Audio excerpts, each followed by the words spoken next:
என்னுயிரே செல்லம்மா கதையில் உங்களுடன் இணைவது நான் குமுதா மகேஷ். தேவா யாரோ ஒரு பெண்ணை திருமணம் செய்து கொண்டிருக்கிறான் என்ற விஷயம் கிராமத்தில் வசிக்கும் அவன் அம்மா வழிபாட்டி வள்ளி அம்மைக்கு தெரிய வர, பேரனையும் அவன் திருமணம் செய்து கொண்ட பெண்ணையும் பார்ப்பதற்காக உடனே பஸ் பிடித்து கிளம்பி வந்திருக்கிறார். அம்மா, எதுக்கு இப்படி அவசரமா கிளம்பி வந்த? வயசான காலத்துல உன்னை யாரு தனியா வர சொன்னது? சொல்லியிருந்தா தேவா கார் எடுத்துட்டு வந்து உன்னை கூட்டிட்டு வந்திருப்பான்ல. யசோதா அம்மாவை கேட்க, நான் உங்க யார் கூடவும் பேச போறதில்லடி. என் பேரன் கல்யாணத்தை ஆசை தீர பார்க்கணும்னு நினைச்சிட்டு இருந்தேன். ஆனா என் ஆசை நிறைவேறாத மாதிரி பண்ணிட்டீங்கல்ல. அவர் கோபித்து கொள்ள, கல்யாணம் திடீர்னு நடந்து போச்சுமா, அதுக்கு என்ன பண்ண முடியும்? யசோதா அவரை சமாதானப்படுத்த முயற்சிக்க, அதற்குள் அங்கு வந்த அபிராமி பாட்டி என்று ஓடி வர, என் செல்லம் வாடா, உனக்கு கூட இந்த பாட்டிக்கிட்ட இந்த விஷயத்த ஃபோன் பண்ணி சொல்லணும்னு தோணலையா? பேத்தியின் கன்னத்தை வருடி திருஷ்டி முறித்தார் பாட்டி. வள்ளியம்மைக்கு இது பழி வாங்குவதற்காக நடந்த திருமணம் என்பது தெரியாது. அவருக்கு விஷயம் தெரிந்திருந்தால் இந்த திருமணத்தை நடக்கவே விட்டிருக்க மாட்டார். கிராமத்தில் நாய், பூனை, கோழி என்று எல்லா விலங்குகளுடன் அன்பு பாராட்டுபவர் ஒரு சிறு பெண்ணை பழி வாங்க எப்படி சம்மதிப்பார்? தேவா வந்தான். பாட்டி, நீங்களா? எப்ப வந்தீங்க? ஓடி வந்து பாட்டியை கட்டி அணைத்து கொண்டான். நீ என்கிட்ட பேசாதடா, நான் உன் மேல பயங்கரமான கோபத்துல இருக்கேன். பாட்டி அவனை விலக்கி நிறுத்தினார். ஏன் பாட்டி, எத்தனை நாளாச்சு உங்களை பார்த்து? ஏன் என் மேல கோபம்? பாட்டியின் கைகளை பிடித்து கொண்டான் தேவா. எங்க உன் பொண்டாட்டி? இப்பவாவது அவளை என் கண்ணுல காட்டுவியா இல்லையா? பாட்டி கோபம் மாறாமல் கேட்க, தேவா பொன்னியிடம் ரதியை அழைத்து வரும்படி சைகை செய்ய, பொன்னி ரதியை அழைத்து வந்தாள். ரதியை பார்த்து ஆச்சரியப்பட்ட வள்ளியம்மை, என் பேத்தி எவ்வளவு அழகா இருக்கா, இங்க வாமா என்று ரதியை அழைத்து தன் அருகில் அமர்த்தி கொண்டார். அவளிடம் அன்பாகவும் ஆசையாகவும் பேசினார். நீ என்னடா அங்கே நிற்கிற? புதுசா கல்யாணம் ஆனவங்க எப்பவும் ஒன்னா சேர்ந்துதான் இருக்கணும், இங்க வா என்று தேவாவையும் அழைத்து ரதியின் பக்கத்தில் அமரச் செய்தார் பாட்டி. தேவா ரதிக்கு பக்கத்தில் உட்காராமல் சற்று தள்ளி உட்கார, உன் பொண்டாட்டி தானே, இன்னும் பக்கத்துல உட்காரு என்று சொல்ல, தேவா ரதியை பார்த்து கொண்டே அவளை உரசியபடி உட்கார, ரதி தலை குனிந்து கொண்டாள். பாட்டி தன் கையில் வைத்திருந்த அந்த நகை பாக்ஸை திறக்க, அதில் ஒரு அழகான தங்க மோதிரம் இருந்தது. தேவா, இது உன்னை கட்டிக்க போறவளுக்காக நான் செஞ்சு வச்ச மோதிரம். உன் கல்யாணத்தன்னைக்கு உன் கையில கொடுத்து அவ கையில போட்டு விட சொல்லணும்னு நினைச்சிருந்தேன். ஆனா அது நடக்காம போயிருச்சு. இந்தா, இத அவ கையில போட்டு விடு என்று தேவாவின் கையில் பாட்டி மோதிரத்தை கொடுக்க, பாட்டி, நானா? நீங்களே போட்டு விட்டுடுங்க. தேவா ரதியின் முகத்தை பார்த்தபடியே சொல்ல, அவள் முகத்திலோ எந்த உணர்ச்சியும் இல்லை. நீ என்னம்மா முகத்துல சிரிப்பே இல்லாம இருக்க? இவன் உன்னை மிரட்டுறானா? சரியான ரவுடி பையன். பார்க்க அப்படிதான் இருப்பான். ஆனா ஒருத்தர் மேல அன்பு வச்சுட்டா அவங்களுக்காக என்ன வேணும்னாலும் பண்ணுவான். ஆமா, உன் பேர் என்ன? பாட்டி அவள் தாடியை பிடித்து முகத்தை நிமிர்த்தி கேட்டார். ரதி தேவி என்றாள் மெல்லிய குரலில். இங்க இருக்கிறவங்க யாராவது உன்னை ஏதாச்சும் சொன்னாங்களா? நீ எதுக்கும் பயப்படாத, நான் இருக்கேன். யாராவது ஏதாவது சொன்னா என்கிட்ட சொல்லு. பாட்டி ரதிக்கு ஆறுதல் வார்த்தை கூறினார். நீ என்னடா மோதிரத்தை கையில வச்சுக்கிட்டு வேடிக்கை பார்த்துட்டு இருக்க? சீக்கிரம் அவ கையில போட்டு விடு என்று பாட்டி அவசரப்படுத்த, ரதியோ பாட்டியின் முகத்தை பார்த்தபடியே அமைதியாக உட்கார்ந்திருந்தாள். அந்த வீட்டில் பொன்னிக்கு அடுத்து அவளிடம் அன்பாக பேசும் ஒரே ஜீவன் பாட்டிதான். கையை நீட்டுமா, பாட்டி அன்பாய் சொல்ல, ரதி வேறு வழி இல்லாமல் தன் கையை நீட்டினாள். இதோ பாருமா, என் பேரன் ரொம்ப பாசக்காரன். அவன் போட்டு விடுற இந்த மோதிரம் அவன் கட்டின தாலிக்கு சமம். இது எப்பவுமே உன் கையில இருக்கணும். எந்த ஒரு சூழ்நிலை வந்தாலும் நீ இந்த மோதிரத்தை கலட்டி வைக்க கூடாது. பாட்டி ரதிக்கு அறிவுரை சொல்ல, அவளும் சரி என்று தலையசைத்து கேட்டுக்கொண்டாள். 2 நாட்கள் இருந்த பாட்டி பிறகு வயலில் அறுவடை என்று கிளம்பி சென்று விட்டார். பாட்டி இருந்த வரைக்கும் ரதியும் தேவாவும் உண்மையான கணவன் மனைவி போல் நடக்க வேண்டியதாக இருந்தது. வள்ளியம்மை பாட்டி கிளம்பிய பிறகுதான் வீட்டில் இருந்த எல்லோரும் நிம்மதி பெருமூச்சு விட்டனர். வீட்டில் தேவா, பொன்னி, மலர்விழி இவர்களை தவிர ரதியிடம் வேறு யாரும் அவ்வளவாக பேசுவது கிடையாது. அன்று காலை தேவா அலுவலகம் கிளம்பி கொண்டிருந்த சமயம், நான் எங்க வீட்டுக்கு போகணும். எங்க அம்மா, அப்பா, அண்ணன், அண்ணி, தங்கச்சி எல்லாரையும் பார்க்கணும் போல இருக்கு. போகவா அவள் கேட்க தன் முழுக்கை சட்டையின் கையை மடித்து விட்டு கொண்டிருந்த தேவா அவளை நிமிர்ந்து பார்த்தான். இனிமே இதுதான் உன் வீடு. இந்த வீட்டில் இருக்கிறவங்க மட்டும்தான் உனக்கு சொந்தம். இனிமே நீ உன் பிறந்த வீட்டை பற்றி நினைக்கவே கூடாது. அவங்கள மறந்துடு, தேவா அழுத்தமாக கூற. நீங்க என்ன மனுஷனா இல்லை மிருகமா? ஏன் என்னை பெத்தவங்க கிட்ட இருந்து இப்படி பிரித்து வைக்கிறீங்க? நீங்க உங்க வீட்டில் இருக்கிறவங்களோட அன்பா இருக்கிற மாதிரி தானே நானும் எங்க வீட்டில் இருந்திருப்பேன். நான் அவங்கள ரொம்ப மிஸ் பண்றேன். என்னை மட்டும் ஏன் அவங்க கிட்ட இருந்து விலக்கி வைக்கிறீங்க? உங்களுக்கு அம்மா பாசம்னா என்னன்னு தெரியுமா? ரதி அப்படி கேட்டதும் உடைந்து விட்டான் தேவா. அவளை ஒரு கணம் எரித்து விடுவதைப் போல பார்த்தவன், அம்மாவோட பாசம் என்னன்னு தெரிஞ்சதால தான் நான் உன்னை பிறந்த வீட்டுக்கு போகக்கூடாதுன்னு சொல்றேன். அவன் டென்ஷனாக சொல்ல, நான் ஏன் போகக்கூடாது? நீங்க சொன்ன மாதிரியே உங்க கூட வந்து உங்க வீட்டில் இருக்கல்ல, கொஞ்ச நேரம் அவங்கள போய் பார்த்தா என்ன ஆயிட போகுது? அவள் அவனிடம் எதிர்கேள்வி கேட்க, நான் உன்னை கல்யாணம் பண்ணினது உன்னை உங்க வீட்டில இருந்து பிரிச்சு கூட்டிட்டு வர்றதுக்கு தான். ஏன்னா என்று அவன் ஒரு கணம் அமைதி காக்க, ஏன் தயவு செஞ்சு சொல்லுங்க ரதி கெஞ்ச. ஏன்னா உங்க அப்பா எங்க அம்மாவை கொன்னு இருக்காரு. உயிருக்கு உயிரா நேசிக்கிற ஒரு உறவு நம்ம விட்டு திடீர்னு பிரிஞ்சு போயிட்டா அந்த வேதனை என்னன்னு உன் குடும்பத்துக்கு புரியணும், உங்க அப்பாவுக்கு புரியணும். அதுக்கு தான் நான் உன்னை கல்யாணம் பண்ணிக்கிட்டேன். தேவா உண்மையை ரதியிடம் சொல்லிவிட்டான். அவளுக்கோ அதிர்ச்சி. என்ன, எங்க அப்பா உங்க அம்மாவை கொன்னாரா? இல்ல, கண்டிப்பா இருக்கவே முடியாது. அவளால் தன் அப்பாவை பற்றிய அவ பெயரை ஏற்றுக்கொள்ளவே முடியவில்லை. ஆனால் தேவாவின் சிவந்து கலங்கிய கண்களை அவள் அப்போதுதான் முதன்முறையாக பார்க்கிறாள். அவனோ தன் முகத்தை வேறு பக்கம் திருப்பிக் கொண்டான். அப்போ காலத்துக்கும் நான் இப்படியே தான் இருக்கணுமா? ஒரு ஜெயில் கைதி மாதிரி? அவள் அழுது கொண்டே கேட்க, எனக்கு உன்னை கஷ்டப்படுத்தணுங்கிறது உத்தேசம் இல்லை. கொஞ்ச நாள் நீ இரு, அப்புறம் முறையா விவாகரத்து கொடுத்து உன்னை உங்க வீட்டுக்கு அனுப்பி வச்சிடுறேன். உன் குடும்பத்தோட நீ சந்தோஷமா இருக்கலாம். தேவா எங்கோ வெறித்து பார்த்தபடி சொல்ல, அப்போ இன்னும் கொஞ்ச நாள்ல என்னை எங்க வீட்டுக்கு திருப்பி அனுப்பிடுவீங்களா? அவள் முகத்தில் சந்தோஷம் லேசாக எட்டி பார்த்தது. ஆமா, இன்னும் கொஞ்ச நாள்ல எங்க வீட்டில் இருக்கிறவங்கள சமாதானப்படுத்தி உனக்கு விவாகரத்து கொடுத்து உன்னை உங்க வீட்டுக்கு அனுப்பி வச்சிடுறேன். அது வரைக்கும் நீ என்னோட மனைவி. நான் சொல்றத கேட்டு நடந்துக்கிட்டேன்னா உனக்கு நல்லது, உங்க வீட்டில் இருக்கிறவங்களுக்கும் நல்லது. சொல்லிய தேவா விறுவிறுவென்று அறையை விட்டு வெளியில் சென்று விட்டான். மேஜையில் வைக்கப்பட்டிருந்த தேவா, அபிராமி, தேவகி மூவரும் இருக்கும் புகைப்படத்தை எடுத்து பார்த்த ரதிக்கு தேவா சொன்னதை நம்பவே முடியவில்லை. என்ன அப்பா ஒருவரை கொலை செய்யும் அளவுக்கு கெட்டவரா? இப்போதுதான் அவளுக்கு எல்லாமே புரிந்தது. ஏன் தன்னை திருமணம் செய்து கொண்டான்? வீட்டில் இருப்பவர்கள் ஏன் தன்னை வெறுக்கிறார்கள்? அவளின் அத்தனை மனக்குழப்பத்திற்கும் விடை இப்போது கிடைத்திருந்தது. கூடிய சீக்கிரமே விவாகரத்து கொடுத்து அவளை அவள் வீட்டிற்கே அனுப்பி விடுகிறேன் என்று அவன் சொன்னது அவளுக்கு கொஞ்சம் மன நிம்மதியை கொடுத்தது. அவன் சொன்ன சொல்லை கண்டிப்பாக நிறைவேற்றுவான். அது வரைக்கும் அவளுக்கு வேறு வழி இல்லை, காத்திருக்கத்தான் வேண்டும். மனதை சமாதானப்படுத்தி கொண்டாள். அடுத்த நாள் மாலை கொரியரில் ஒரு பெரிய பார்சல் வந்தது. வெளியில் வந்த பொன்னி, யாருக்கு பார்சல் என்று கேட்க, ரதி தேவிங்கிற பேருக்கு வந்திருக்கு என்றான் டெலிவரி பாய். அதற்குள் அங்கு யசோதாவும் வந்துவிட, அம்மா நான் போய் அந்த பொண்ணை வர சொல்றேன் என்று பொன்னி நகர, வேண்டாம் நீயே வாங்கி அது என்னன்னு பிரிச்சு பாரு என்றாள் யசோதா. பொன்னி பார்சலை பிரிக்க பார்சலில் ரதியின் துணி, அவள் பொருட்கள் மற்றும் அவள் குடும்பத்தில் எல்லோரும் ஒன்றாக சேர்ந்து அவள் பிறந்த நாளன்று எடுத்துக்கொண்ட புகைப்படம் இருந்தது. அவள் சம்பந்தப்பட்ட எல்லா பொருட்களையும் அவளுக்கே அனுப்பியிருந்தார்கள். ரதி தேவாவை விரும்பி திருமணம் செய்து கொண்டதாக அல்லவா அவர்கள் வீட்டில் நினைத்து விட்டார்கள். ஆனால் உண்மையில் தந்தையின் பாவத்திற்கான தண்டனையை அவள் அனுபவித்து கொண்டிருக்கிறாள். பார்சலை பார்த்த யசோதா, இதெல்லாம் ஏன் இங்க வந்திருக்கு? அவளுக்கு பிறந்த வீட்டோட எந்த சம்பந்தமும் இருக்கக்கூடாதுன்னு சொல்லியாச்சுல்ல. யசோதா அந்த பெட்டியை வாசலிலேயே போட்டு அதில் மண்ணெண்ணெய் ஊற்றினாள். அதில் அவள் தீ வைக்க போக பொன்னி அவளை தடுத்தாள். அம்மா வேண்டாமா, தேவா தம்பி வந்தா திட்டுவாரு, அந்த பொண்ணோட பொருளையெல்லாம் அந்த பொண்ணுக்கே கொடுத்துடலாமே என்று மெதுவாக பயந்து பயந்து பொன்னி சொல்ல, உன்னோட வேலை என்னவோ அதை மட்டும் பாரு. இங்க நீ முதலாளியா இல்ல நான் முதலாளியா?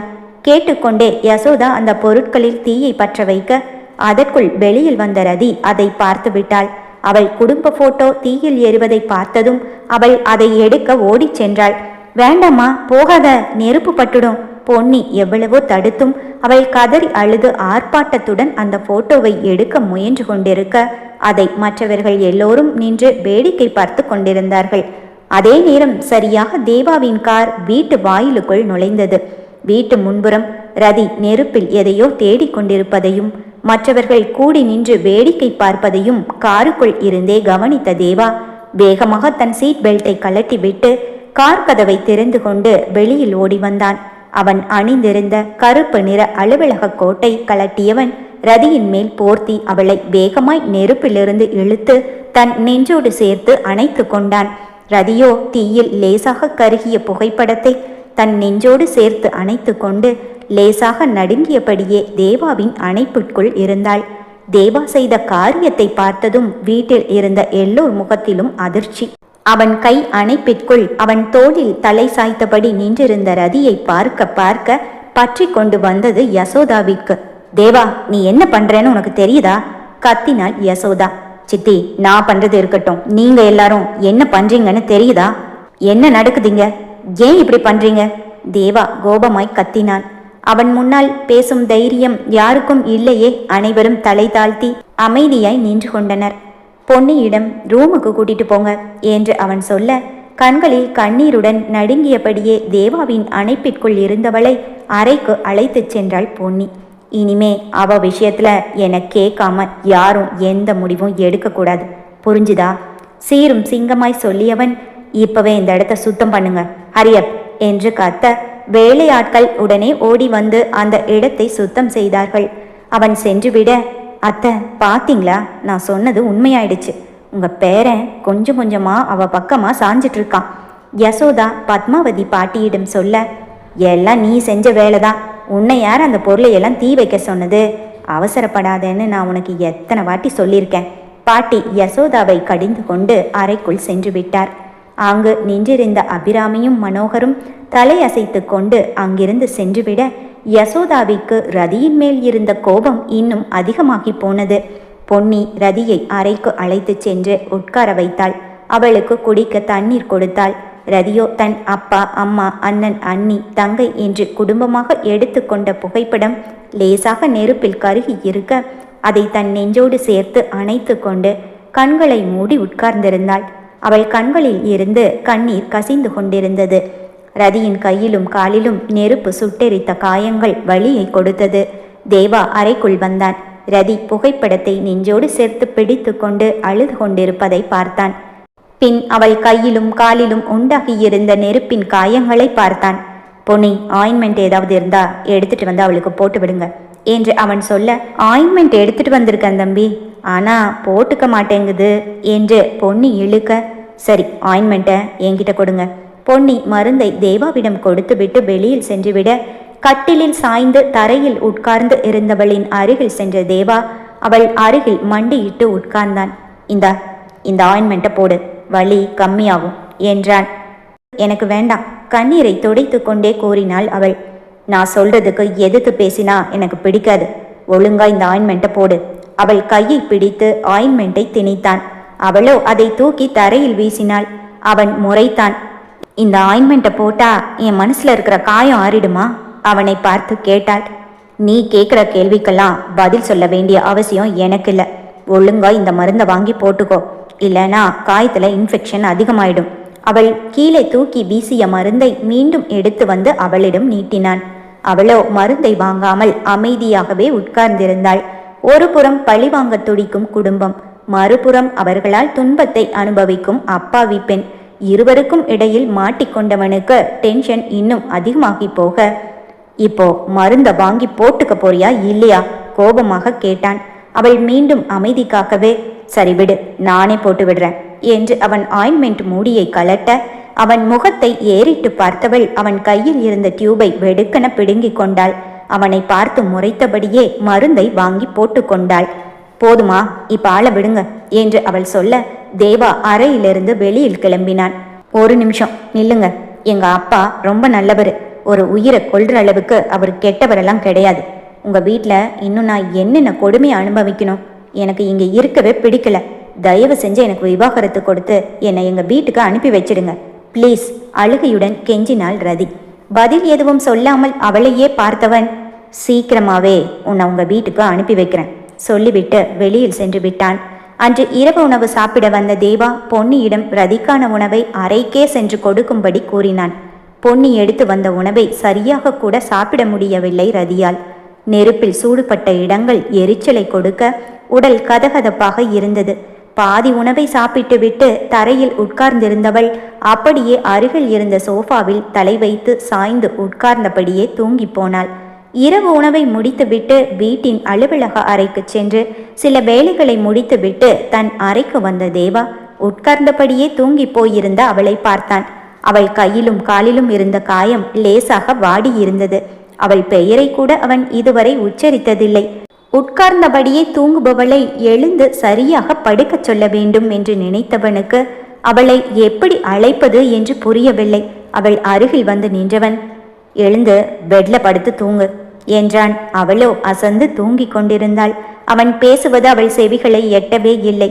அருகில் வந்து சில நொடிகள் யோசித்தபடியே நின்றவன் தூங்கும் அவளை பூ போல் அள்ளி மெத்தையில் படுக்க வைத்தான். அவள் உடல் கதகதப்பாக இருக்க ஏசியை குறைத்து வைத்து போர்வையை எடுத்து அவளுக்கு போர்த்தினான். இரவு உடைக்கு மாறியவன் கட்டிலில் இருந்த தன் தலையணையை எடுத்துக்கொண்டு சோஃபாவில் படுக்கச் சென்றான். அவன் உயரத்திற்கு உட்கார்வதற்கு கூட சரியாக பொருந்தாத அதில் எப்படி படுத்து தூங்க முடியும்? சோஃபாவில் ஒரு புறம் தலை சாய்த்து உட்கார்ந்திருந்தவன் தூங்கும் ரதியையே சிறிது நேரம் பார்த்து கொண்டிருந்தான். சோஃபாவில் இருபுறமும் மாறி மாறி படுத்து பார்த்தான். அதற்கு மேல் அதில் படுக்க முடியாது என்று எழுந்து அறையில் குறுக்கும் நெடுக்குமாக சில மணி நேரங்கள் நடந்தான். இப்போது வேறு வழி இல்லை. அவனும் அதே படுக்கையில்தான் படுத்தாக வேண்டும். களைப்பிலும் உடல் அசதியிலும் தூக்கம் கண்களை சொருகியது. இருவருக்கும் இடையில் ஒரு தலையணையை எடுத்து வைத்துவிட்டு இந்த பக்கம் தேவா, அந்த பக்கம் ரதி. அவளுக்கு முதுகு காட்டி படுத்து கொண்டான். சிறிது நேரத்தில் உறக்கம் அவனை தழுவிக்கொண்டது. இடையில் தண்ணீர் தாகம், தண்ணீர் குடிக்க வேண்டும் என்று கண்களை திறந்தவன் அதிர்ந்து விட்டான். அவன் நெஞ்சத்தை மஞ்சமாக்கி அவன் கையை இறுக பிடித்து தூங்கிக் கொண்டிருந்தாள் ரதி. அவள் கழுத்தில் அவன் கட்டிய தாலி அவன் தோளின் மேல் உரிமையாய் படர்ந்திருந்தது. அவள் முகத்தையும் தன் தோளில் கிடந்த அவள் தாலியையும் மாறி மாறி பார்த்தவனின் நெஞ்சமோ படபடவென அடித்து கொண்டது. அவன் மனதில் ஏதோ ஒரு இனம் புரியாத உணர்வு, பெயர் சொல்ல முடியாத தவிப்பு. அவளை பார்த்தான். அவள் கூந்தலை வருட துடித்த தன் கைகளை கட்டுப்படுத்தி கொண்டான். தேவா, நீ என்ன பண்ற? இவளை கல்யாணம் பண்ணிக்கிட்ட நோக்கத்தையே மறந்துட்டியா? அவன் மனசாட்சி அவனுக்கு எச்சரிக்கை விடுக்க தன் நெஞ்சில் இருந்த அவள் தலையை மெதுவாக தலையணைக்கு நகர்த்தினான். ஆனால் அவள் கைகளோ அவன் கைகளை இறுக பிடித்திருந்தது. அதை விடுவிக்க முயன்றான். ராகினி, என்னை விட்டுட்டு எங்கேயும் போயிடாத. எனக்கு எங்கேயோ தனியா இருக்கிற மாதிரி இருக்கு. ரொம்ப பயமா இருக்கு. என் கூட இரு ப்ளீஸ் ராகினி, என்னை விட்டுட்டு போயிடாத என்று ரதி தூக்கத்திலேயே பேசி தேவாவின் கையை இன்னும் இறுக்கமாக பிடித்து கொண்டாள். அவனை நெருங்கி வந்து அவனுக்கு மிக அருகில் படுத்து கொண்டாள். அவள் மிகவும் பயந்து போய் இருக்கிறாள். அதனால்தான் தூக்கத்தில் தன்னை மறந்து உளறுகிறாள். ராகினி என்பது இவள் தங்கையின் பெயர். இருவரும் தினமும் ஒன்றாக தூங்குவது வழக்கம். அதனால்தான் இத்தனை நாள் பழக்கத்தில் என்னை அவள் தங்கை என்று நினைத்து அருகில் நெருங்கி வந்து என் கையை பிடித்து பேசுகிறாள். தேவாவிற்கு அவள் நிலைமை நன்றாகவே புரிந்தது. அவளை எழுப்ப மனமின்றி கண்களை மூடி படுத்து கொண்டான். ஒரு பெண் அவனை உரிமையாய் அணைத்திருக்க தூங்க முடியாமல் தவித்தான். பின் சிறிது நேரத்தில் தூங்கி போனான். அடுத்த நாள் அதிகாலை தூக்கம் கலைந்து முதலில் கண் விழித்தது தேவாதான். முந்தைய நாள் இரவு அவன் தூங்கச் செல்லும் போது ரதி அவன் நெஞ்சில் தலை வைத்து கையை பிடித்து எப்படி படுத்திருந்தாளோ அதே போல்தான் இப்போது அவன் கண் விழிக்கும் போதும் படுத்திருந்தாள். தேவாவின் படுக்கையில் ஒரு பெண், அதுவும் உரிமையாய் அவன் நெஞ்சில் சாய்ந்து கையை பிடித்து அவன் மனமோ அவனை நம்ப மறுத்தது. அவளுக்கு விழிப்பு வராதபடி மெதுவாக அவளை நகர்த்தி தலையணையில் படுக்க வைத்து விட்டு எழுந்து உடற்பயிற்சிக்கான உடைகளை அணிந்து கொண்டான். அவ்வப்போது அவன் கண்கள் உறங்கும் அவளை திரும்பி பார்க்க தவறவில்லை. சோஃபாவில் உட்கார்ந்து குனிந்து ஷூ லேஸை கட்டி கொண்டிருந்தான் தேவா. ரதி தூக்கத்திலிருந்து கண்களை திறந்தாள். அவள் மெத்தையில் படுத்திருக்கிறாள் என்பதை அவள் உணரவே சில நொடிகள் பிடித்தது. அவள் கண் விழித்ததும் அவளுக்கு நேராக சோஃபாவில் உட்கார்ந்து ஷூ லேஸை கட்டி கொண்டிருந்த தேவாவை தான் முதலில் பார்த்தாள். பிறகுதான் அவள் அவன் படுக்கையில் படுத்திருக்கிறாள் என்பதே அவளுக்கு புரிந்தது. திடுக்கிட்டு எழுந்து உட்கார்ந்து கொண்டாள். அறையை சுற்றி சுற்றி பார்த்தாள். நான் எப்படி இங்கே வந்தேன்? அவள் அவனிடம் கேட்க, நேற்று நைட்டு உனக்கு இருந்த டயர்டில் உட்கார்ந்து அப்படியே தூங்கிட்ட. நான் எழுப்பி பார்த்தேன், நீ எழுந்திருக்கவே இல்லை. அப்புறம் என்று பேச்சை நிறுத்தினான் அவன்.